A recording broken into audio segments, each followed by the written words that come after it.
Ne pas soutenir le gouvernement qui va prendre en compte le message des électeurs et mener la politique de redressement et de justice sociale, ce serait une faute. J'ai trouvé fou de faire un gouvernement en moins de 24 heures.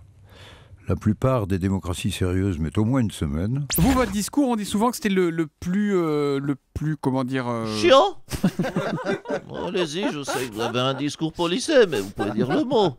Oui, j'ai le souvenir, j'avais été très chiant. Ce matin, le titre, ou plutôt le jeu de mots du jour, est attribué à... Métro News. Le procès Agnelet ne tient qu'à un... Fils, et ça s'écrit comme fil. Voilà. Et voilà. Valls sait faire de la com, mais il n'est pas le seul, dit un proche de Jean-François Copé.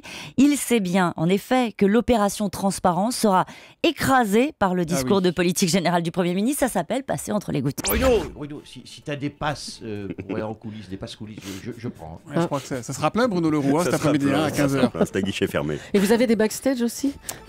Quelques-uns. Bon, on voyait tout ça hors antenne, hein, Julie. Quel conseil vous lui donnez à Manuel Valls ce matin?